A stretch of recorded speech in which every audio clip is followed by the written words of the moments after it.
Oke, ini memang tidak saya kirimkan ke kalian. Ya, tidak saya kirimkan ke kalian. Kalau perlu nanti bilang aja, nanti saya kirim ulang. Bukan kirim ulang, saya kirimkan. Insya Allah. Ya. Ini silabus ya, silabus mata kuliahnya, struktur data. Jadi selama 1 semester ini intinya kita akan belajar ya pertama nih ya biasa ya pengantar tentang struktur data, apa sih struktur data dan sebagainya. Kemudian baru tipe-tipe dari struktur data, contoh-contoh struktur data. Ya, ada tipe record. Nanti kalau pointer ini hanya ininya aja ya, bagaimana kita membentuk sebuah struktur dengan menggunakan pointer. Ya, dulu saat kita outro belum sampai ke pointer. Ya, walaupun sebenarnya sudah sedikit-sedikit ada sebenarnya pointernya, cuma tidak dibahas saja. Ya, ketika kita bicara tentang parameter ya yang transfernya by reference itu sebenarnya pointer. Ya, itu sebenarnya pointer. Ya. Kemudian ini ada single linked list, intinya ini linked list ya. Berapa ya? Berkait, bukan berkait apa ya? List yang apa istilahnya ya? Yang menunjuk. Jadi listnya ini bukan list biasa gitu ya. Bukan list biasa, bukan standar list yang standar, tapi daftar yang nanti di dalamnya ada data yang menunjuk ke urutan berikutnya, ya linked list ya. Nah, dengan linked list ini nanti kita bisa buat apa namanya tree dan sebagainya, ya baik yang single maupun double, ya ada single double. Kemudian ada tumpukan, ya antrian, ya ada antrian ini sampai ini materi sampai sebelum UTS ya, sampai sebelum UTS antrian. Ya, oke. Kemudian ini ada tree juga, ya. Tadi saya katakan link list. Ini hanya tools-nya saja nih ya. Ini link list-nya itu hanya tool. Nanti dengan link list-nya ini kita bisa buat ya, bisa buat tree, ya, bisa buat antrian, ya, bisa buat antrian. Nanti juga bisa buat hash table, bisa buat mana graph ya. Nanti semua itu bisa untuk mengurutkan data atau pencarian data ya. Oke ya. Jadi ini materi kita ya. Ya, materi kita selama semester ini ada 13 materi. Ya, saya belum ini nih, belum ngecek nih. Kira-kira materi apa yang 2 pertemuan. Tapi kemungkinan nanti pertemuan ke-14 ini presentasi kalian ya. Kita buat grup nanti. Kita buat grup kalian presentasi. Ya, mungkin presentasinya di praktikum barangkali ya. Di teorinya ini mungkin kita review saja. Ya. Kita lihat saja nanti. Ya, kita lihat saja nanti bisa bisa 13 pertemuan selesai atau bagaimana. Kalau 13 pertemuan selesai, maka pertemuan ke-14-nya kita review. Ya. Ya. Kalau tidak selesai ya berarti ini ada materi yang mungkin dibahas dalam dua pertemuan ya, dalam 2 pertemuan. Oke, ini materi selama 1 semester. Sebagian besar materinya ini beririsan dengan matematika diskrit ya, dengan matematika diskrit ya. Misalnya tree, sebelumnya ada graf juga ya, ada graf. Nah, di sini kita belajar bagaimana mengimplementasikannya dalam pemrograman dengan menggunakan tadi struktur data tertentu, misalnya dengan link list dan sebagainya. Oke ya. Oke. Kemudian buku referensinya bukan buku pegangan ya, karena buku pegangan nggak ada ya. Yang ada tongkat untuk pegangan ini. Nah, ini bisa kalian cari apa saja lah ya. Bisa kalian cari apa saja. Ini ada buku algoritma dan struktur di Fluid. Ya ini tapi menggunakan bahasa Pascal. Ini saya ada nih. Nah, bahasa Indonesianya jadi begini nih. Algoritma plus struktur data sama dengan program. Ya, ini bukunya. Silakan kalian mau cari ya. Tapi ini dalam bahasa Pascal. Saya tidak punya yang dalam bahasa C. Ya. Ya, jadi ini prasyarat. Tadi buku referensi bisa cari apa saja, tapi 2 contohnya di sini ya. Kemudian prasyaratnya ya jelas ya, ini sudah tidak ada masalah, sudah ikut Alpro dan matematika diskrit. Ada di sini yang apa namanya Alpro dan matematika diskrit. Kalau Alpro ada yang ngulang nggak? Ada yang ngulang nggak? Bukan ngulang sih, apa istilahnya ya? Kalau nilainya kurang dari C, maka di semester ini mungkin kalian akan dapat ya semacam dengan tanda petik hair lah, ya, walaupun bahasanya bukan hair. Ada nggak? Ada nggak? Silahkan jawab. Chat saya aja, kalau yang ada chat saya, biar saya tahu. Baik Alpro maupun matematika diskrit. Kalau matematika diskrit, ingat bimbingan saya ada tuh, ya, ada yang terkena. Silakan chat saya ya, chat saya. Japri ya, Japri. Ada nggak yang harus ujian ulang Alpro atau matematika diskrit? Ada? Silakan, Japri. Saya tunggu 1-2 menit. Ya, saya ngopi dulu. Silakan yang bawa minuman, silakan.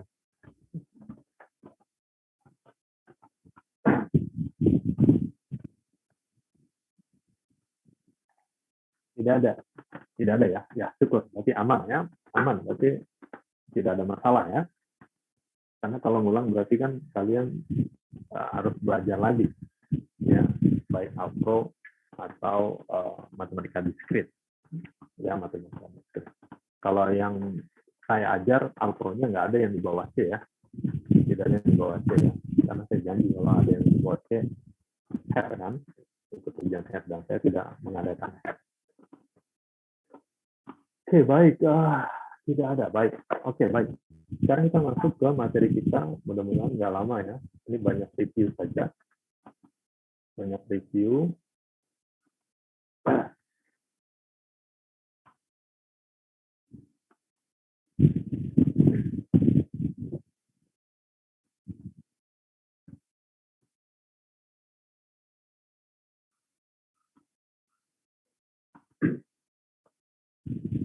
Struktur data.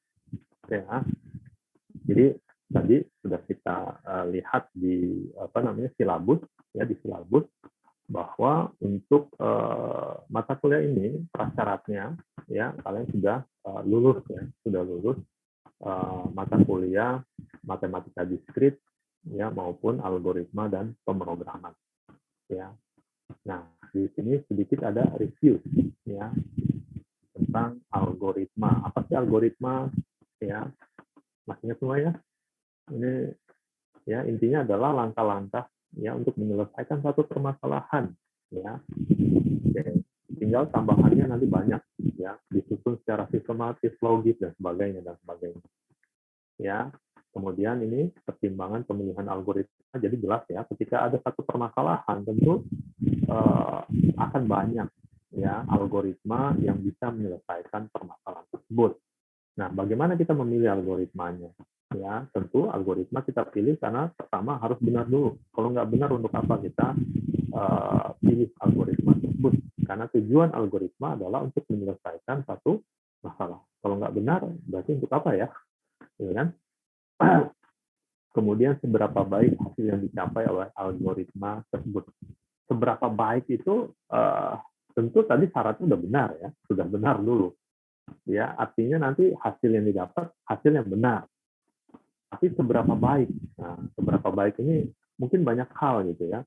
Misalkan sebenarnya dari sisi waktu, ya penyelesaiannya dalam sisi waktu. Kalau komputer ada memorinya juga, ya. Ya kalau hanya kalau algoritma yang tidak berkaitan dengan komputer, tentunya tidak ada memori ya. Ya, waktu penyelesaiannya, biayanya dan sebagainya ada banyak tentunya ya. Seperti itu. Kemudian program adalah kumpulan instruksi komputer, oke lah ya. Ini program, algoritma plus bahasa pemrograman ya. Ini jadi program. Jadi algoritma ya, plus struktur data jadi program. Ya, itu apa namanya, kesimpulan-kesimpulan saja yang semuanya benar, ya, tidak ada masalah. Ya, tentu ketika algoritma plus struktur data sama dengan program, ya, kalau misalnya yang mengatakan ini lebih benar gitu, tentu saja tidak akan jadi program kalau tidak ada bahasa pemrograman gitu ya. Oke, dan sebagainya. Ini bisa kalian baca saja ya, bisa kalian baca ya. Ini struktur dasar dari algoritma secara sekuensial ya, ini berurutan, dan di sini juga ada struktur iterasinya ya, perulangan tadi, ada selectionnya, tiga-tiganya ada ya, tiga-tiganya ada ya, sekuensial berurutan ya dari atas ke bawah ya, ini sekuensial ya, kemudian sampai di sini ya, ini ada struktur pilihan, dan ini berulang jadi iterasi ya, ini ada proses iterasi ya.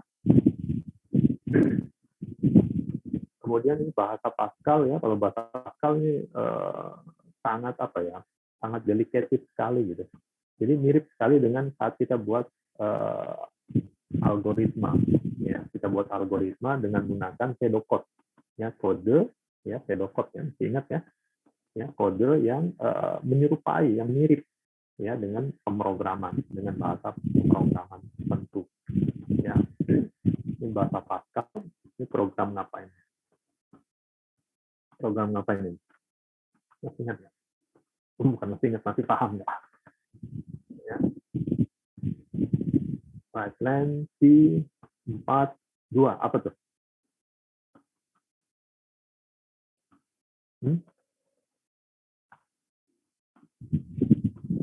Kita menambahkan nilai P ya, di mana P-nya itu ya konstanta yang berbentuk ya bilangan real ya. Berarti ini lebarnya 4, lebar keseluruhannya 4 termasuk titik, kemudian angka di belakang desimalnya 2. Ya, jadi ini sesuai seperti ini ya, yang ditampilkan ya. Ya, jangan lupa ya, yang bawahnya mungkin nggak lupa. Ya, ini konsep pemilihan, bisa if then, ada case, menggunakan case. Ya, kemudian go to, ada ini percabangan ya, go to ini bisa percabangan, bisa digunakan juga untuk perulangan ya, bisa digunakan juga untuk perulangan. Oke, tapi sorry, berkaitan dengan go to ya, ini salah satu statement yang saya katakan ini sebaiknya dihindari karena ini bisa merusak ya, apa namanya, dengan GoTo ini kita bisa loncat ke sana kemari nggak keruan gitu ya. Kalau nggak hati-hati bisa saja nanti programnya jadi hang ya, programnya jadi hang, tidak selesai ya, jadi aneh gitu ya. Jadi ini sebaiknya kita hindari karena merusak apa namanya, pemrograman terstruktur. Programnya jadi tidak terstruktur ya. Kemudian ini ada perulangan pakai while do, repeat until, di mana while do, repeat until pun di dalamnya ada, sebenarnya di dalamnya ada proses pilihan juga ya, ada proses pilihan. Oke. Nah, ini tipe data. Ya, ini agak sedikit berbeda dengan dulu ya, saat outro. Sebenarnya sama saja, tidak ada masalah. Tidak ada masalah. Ya, ini hanya penamaannya saja yang berbeda.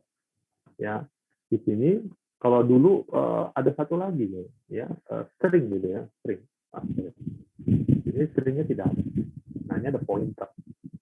Ya, pointer yang belum kita pelajari ya. Ini sudah user defined ya, enumerated dan substring ini sudah kita pelajari, bertipe scalar ya. Ordinal dulu ya, dulu pakai istilahnya, kalau ordinal ini realnya nggak masuk ya. Ya, kalau tipe ordinal, kalau tipe scalar ini masuk real di sini. Ya, ini perbedaannya itu ya. Ya, kalau di sini adalah tipe ordinal, maka realnya keluar. Karena dia tidak masuk bagian tipe ordinal.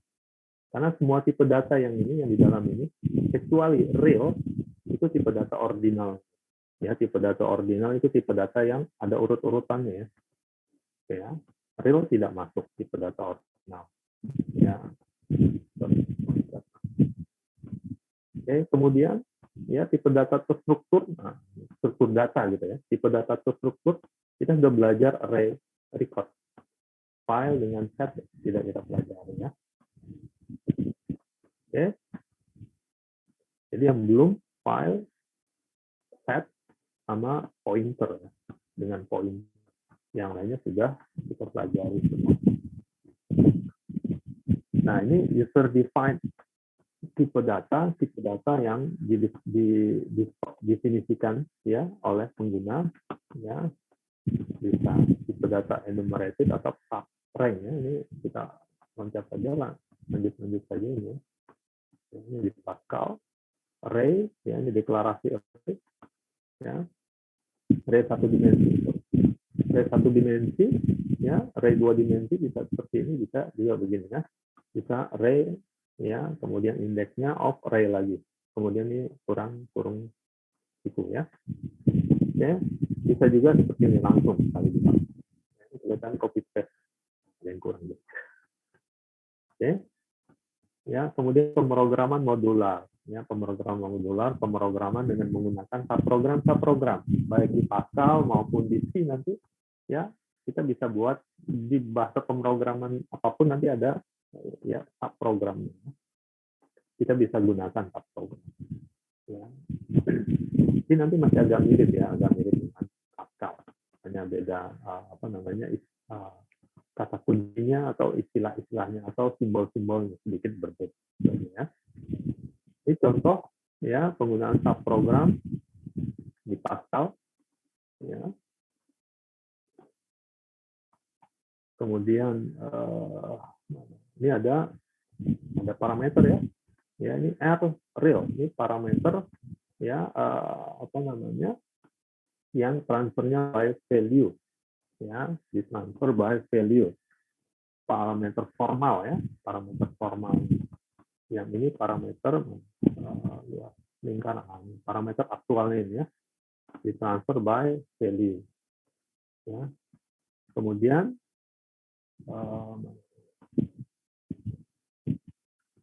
ini jangkauannya, variabel global, identifier global atau lokal ya. Ini jangkauan identifier ya.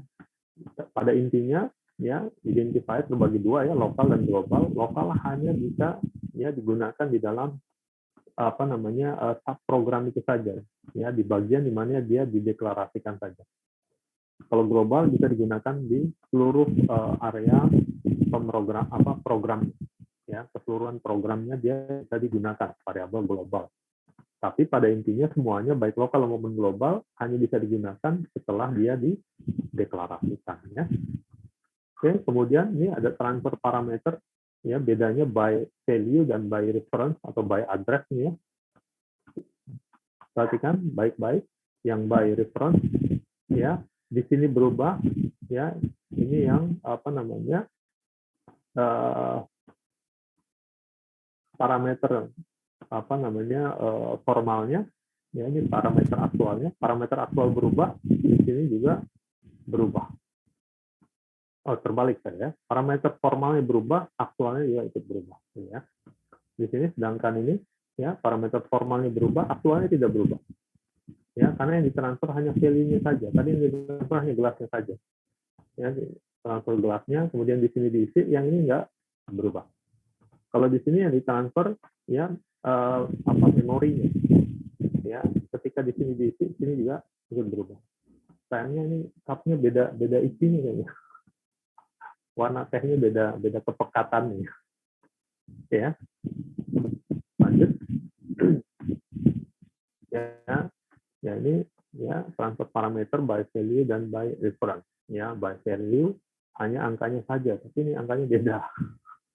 Ya, ini hanya angkanya saja nih yang ditransfer 14 gitu ya. Ya, kalau by reference yang ditransfer bukan angkanya, tapi alamatnya, alamat memori. Ya, transfer parameter, kemudian rekursi.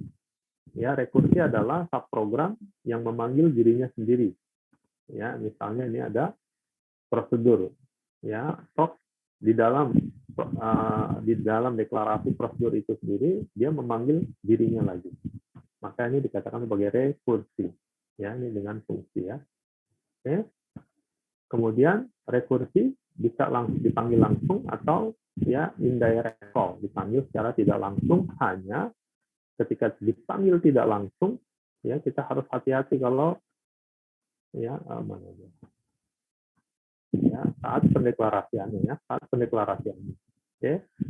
Ini ketika prosedur prok 1, ini ada prok 2, ya. Padahal prok 2-nya belum dideklarasikan. Pakai apa? Masih ingat? Supaya tidak error. Kalau ini masih error. Supaya tidak error, diapain? Oh ya, siapa yang masih ingat? Tambahkan kata kunci apa? Forward, ya. Tinggal tambahkan kata kunci forward. Dan bagian deklarasinya, nama prosedurnya atau nama fungsinya atau nama programnya dibuat di depan, tambahkan kata forward. Jadi sebelum prok 2 ini dideklarasikan tapi dia mau dipanggil, maka di atas ini sebelum prok 1 ya kita tuliskan forward prosedur prok 2 titik koma. Hanya itu aja, ya. Oke. Nah, ini ada contoh rekursi yang sangat fenomenal, ya. Menara Hanoi. Ya, menara Hanoi. Masih ingat nggak? Paham nggak menara Hanoi? Biasanya nih yang paling berat memahami menara Hanoi untuk rekursi, ya, untuk rekursi. Ya, yang lupa silahkan dibuka-buka lagi, yang tidak paham silahkan dipelajari lagi. Ya. Oke. Ini contoh-contohnya, ada faktorial, ada menara Hanoi, ada bilangan Fibonacci, bisa permutasi kombinasi pun juga bisa menggunakan rekursi, ya, penyelesaiannya. Kemudian rekursi plus iterasi, ya, ini kebetulan ya iterasi lebih panjang tulisannya dibanding rekursi untuk kasus ini. Tapi nanti ada contoh kasus juga kita bisa buat iterasi programnya lebih singkat atau paling tidak sama dengan program rekursi, karena umumnya memang rekursi lebih ringkas, ya, umumnya. Ya. Itu kelebihan rekursi. Tapi ada tapinya, ya. Saat kita running programnya, kita gunakan parameter yang besar, maka rekursi jadi jauh lebih lambat, ya. Jauh lebih lambat daripada iterasi. Jadi ya kesimpulannya, ya, paham, ya. Jadi rekursi sebaiknya kita hindari kalau memang ada kemungkinan parameternya itu besar, ya, atau ya kalau kita terpaksa harus menggunakan rekursi karena susah menyelesaikannya dengan iterasi. Contoh yang tadi, ya, persoalan yang fenomenal, problem menara Hanoi, ini sulit sekali, ya, sulit sekali kalau kita tidak menggunakan rekursi, ya. Nah, kita harus buat program untuk menyelesaikan problem menara Hanoi tanpa rekursi, itu berat. Bisa tapi bisa. Ya, saya dulu pernah buat quiz, ya. Ya, untuk buat program, ya, problem menara Hanoi tapi nggak boleh pakai rekursi. Ya, itu ada yang bisa menyelesaikan. Ya. Itu rekursi iterasi. Ya. Kemudian ini algoritma pencarian.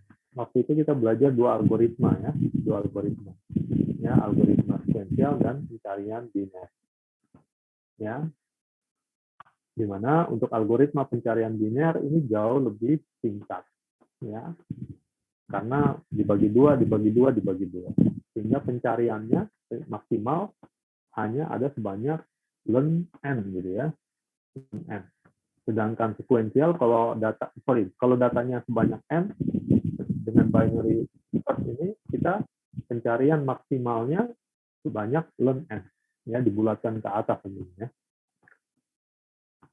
Kemudian kalau sequential searching, ya, kalau jumlah datanya ada n, maka banyaknya pencarian, ya, maksimal sebanyak data itu sendiri, ya, sebanyak data itu sendiri. Jadi kalau datanya ada 100, ya 100 kali.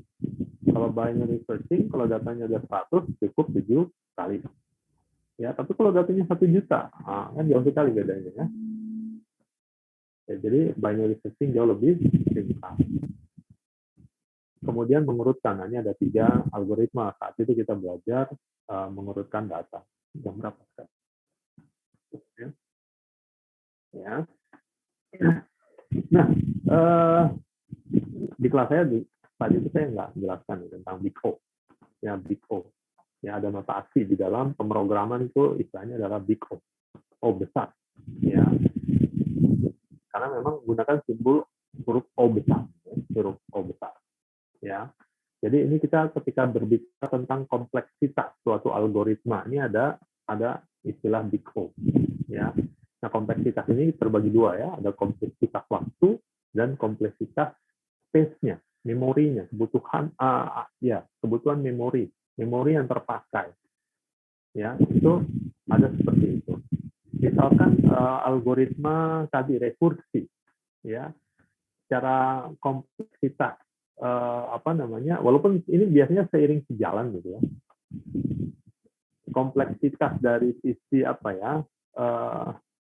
dari sisi memorinya yang berat ini. Dari sisi memorinya yang berat. Karena setiap kita manggil fungsi itu ada memori yang gitu, ya, yang digunakan dan baru dilepas ketika subprogram itu selesai. Ketika subprogramnya selesai baru memorinya dilepas. Nah, ini tidak. Ya, karena ketika manggil satu subprogram kemudian dipanggil lagi karena rekursi ya, maka semakin lama semakin banyak memori yang terpaksa ya. Ya. Nah, kemudian otomatis ya ini juga bisa berpengaruh ke masalah waktu. Ya. Tapi umumnya Big O ini biasanya berkaitan dengan ini, perubahan ini kan. Jumlah datanya, N-nya. Ya, kalau N-nya jumlah datanya ini ya. Seperti tadi ya. Misalnya pencarian sekuensial dengan pencarian biner tadi ya. Ketika datanya 5, ya mungkin nggak terasa gitu ya. Ketika datanya 5 tidak terasa ya. Sekuensial 5 kali, pencarian biner 3 kali gitu. Tapi penambahan berikutnya yang jauh lebih besar ya. Ketika 100, ya sekuensial jadi 100 kali, ya pencarian biner cukup 7 kali. Apalagi 1 juta. Ya, 10 juta. Datanya ada 10 juta dan seterusnya. Ya. Walaupun ya kita juga harus pahami bahwa untuk pencarian biner datanya harus terurut ya, datanya harus terurut. Ya, sedangkan sekuensial bebas. Bisa terurut, bisa juga tidak terurut. Ya. Nah, ini balik lagi ke Big O. Nah, mungkin seperti ini ya. Ya, kalau Big O-nya 1, ya ini berarti konstan. Berapapun banyaknya data tidak mempengaruhi ya kompleksitas algoritmanya. Dia tetap hanya 1. Kemudian log n, ya ini penambahannya secara logaritmik ya. Ada n tadi ya, yang sekuensial. Tadi ada log n atau ln n juga sama. Atau misalnya n kuadrat, tentu yang linear jauh lebih baik daripada yang n kuadrat. Kita bisa bayangkan ketika jumlah datanya ada 10, yang n itu hanya 10 kali, ya, yang n kuadrat tentu jadi 100 kali. Apalagi eksponensial, penambahannya luar biasa. Ya, sehingga saat kita melihat satu algoritma, kita harus perhatikan ini, ya, tiponya ya, penambahannya seperti apa. Kalau secara eksponensial, harus dihindari, sebaiknya dihindari kecuali tidak ada algoritma lain, ya. Kecuali tidak ada algoritma lain. Ya, dan untuk Big O ini biasanya hanya langkah-langkah yang dominannya saja ya, yang pengaruhnya sangat dominan saja yang dihitung, ya, yang dihitung, tidak semua halnya gitu. Ya, jadi ketika ada n-1, n-2, n-3 itu tidak dihitung seperti itu, diambil rata-rata yang tidak, dihitungnya n, ya, dihitungnya n. Namanya tadi ya sekuensial. Kalau datanya sudah terurut sekuensial itu kan bisa 1 kali, bisa 2 kali dan seterusnya. Tapi yang diambilnya n-nya saja. Ya. Ini adalah latihan soal, ya, latihan soal ini kalian kerjakan saja ya, sambil nunggu praktikum nanti ya, sambil nunggu praktikum. Jadi misalkan ini ada ya, persoalannya. Ya, misalkan kalian bertanggung jawab membeli kue ulang tahun untuk keponakan. Kemudian jumlah lilinnya itu sebanyak umur keponakan. Ketika dia meniup lilin, keponakannya meniup lilin, dia hanya bisa memadamkan lilin yang paling tinggi saja. Kalau yang paling tingginya ada 3, sama tingginya 3, maka 3-tiganya mati. Ya. Kemudian tugas kamu adalah menghitung berapa banyak jumlah lilin yang dapat dipadamkan. Jadi misalkan contohnya, umurnya ponakan kalian umurnya 5 tahun, kemudian ya tinggi lilinnya ada yang 3, 4, 5, 5, 2. Maka ya, bisa dipadamkan 2. Ya, seperti itu. Ya, ada contoh programnya tapi nggak lengkap. Ya, ya, tidak lengkap pokoknya itu. Tidak lengkap subprogramnya ya. Ya, subprogramnya kalian lengkapi. Ya. Oke, nah, berikutnya, sekarang kita baru masuk ke struktur data. Apa sih struktur data? Ya. Nah, sebelumnya kita sudah sering dengar tipe data. Tadi tipe data di Pascal tadi ya, ada bagian.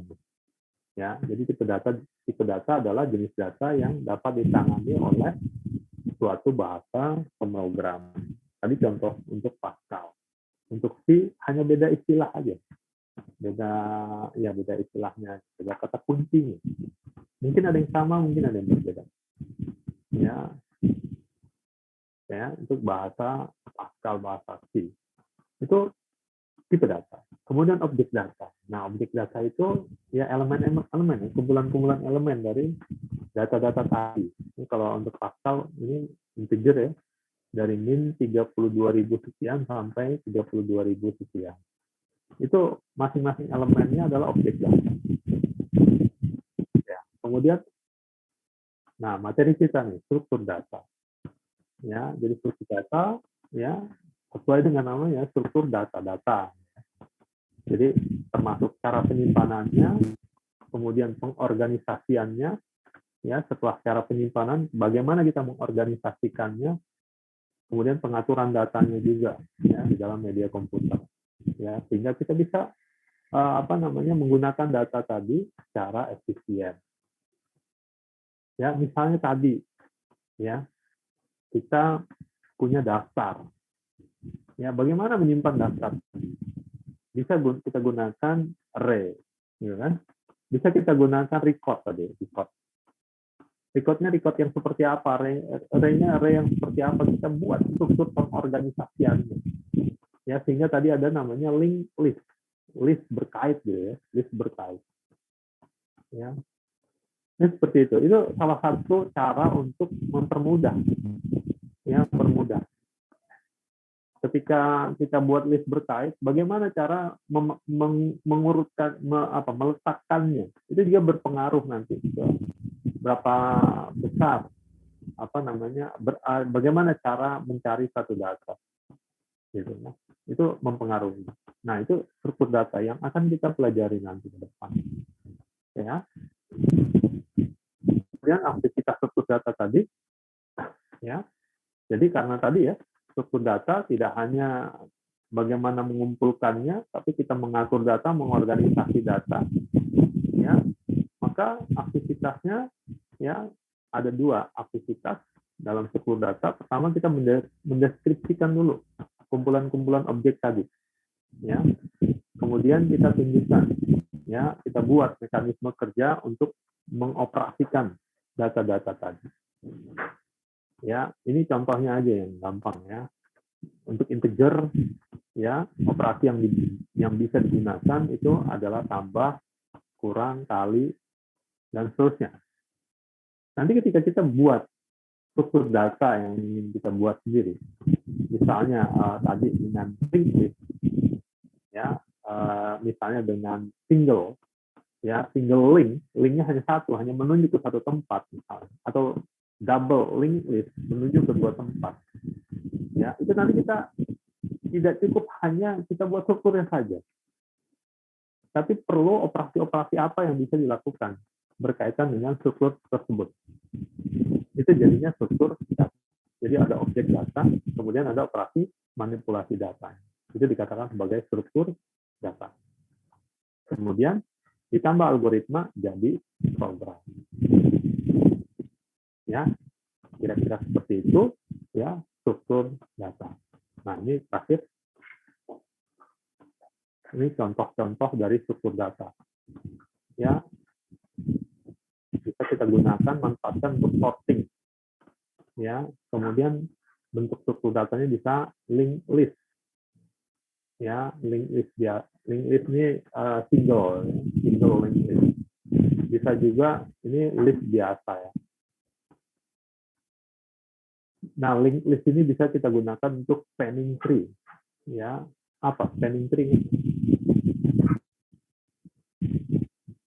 Matematika diskrit. Apa spanning tree?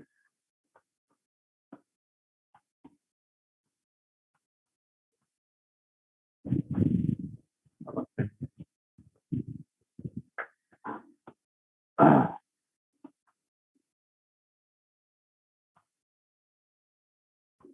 Oke ya.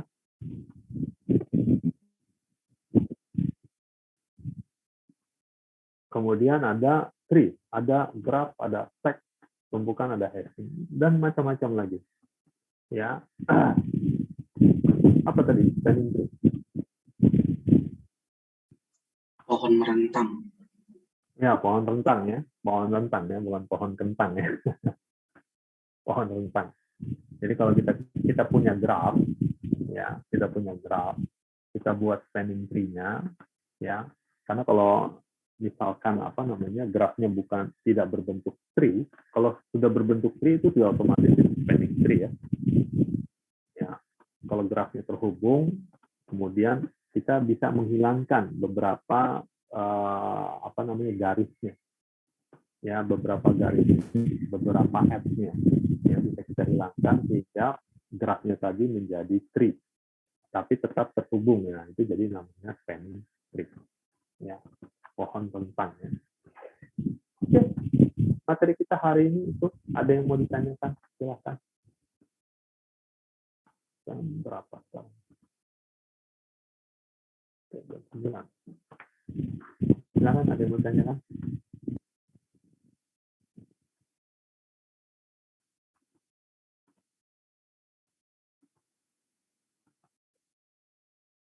Materi kita 3 halaman terakhir tadi. 3 halaman terakhir saja, yang sebelum-sebelumnya review. Ya, ada yang mau tanyakan? Tidak ada, baik. Kalau tidak ada, ini baru pemanasan, ya, baru pengenalan saja, ya. Nanti kita ketemu lagi, insya Allah sesi 3 ya, sesi 3 mulai 1:30 ya. Ya, baik, ini saya stop. Oke, ya, hari ini saya cukupkan, ya. Mudah-mudahan kita bisa sehat selalu ya. Oke, baik ya, hari ini lebih kurangnya saya mohon maaf. Assalamualaikum warahmatullahi wabarakatuh. Saya izin ya. Kalau kalian mau lanjut terus silakan. Oh ya, satu lagi lupa. Ya, untuk kehadiran ya, untuk presensi hari ini. Kalau yang kemarin, yang hari Senin itu kalian buat presensi juga ya? Padahal sudah dibatalkan. Tidak. Oh, siapa ya? Apa salahnya? Oke, nggak apa-apa. Anggap aja tadi saya salah ngomong. Ya, untuk hari ini presensi, silakan kalian jelaskan apa itu struktur data. Ya, tadi 3 halaman terakhir tadi ya. 3 halaman terakhir. Ya, itu saja ya. Baik, itu saja. Lebih kurang mohon maaf. Assalamualaikum warahmatullahi wabarakatuh. Saya izin. Recording stopped. Terima kasih banyak Pak. Terima kasih Pak. Terima kasih Pak.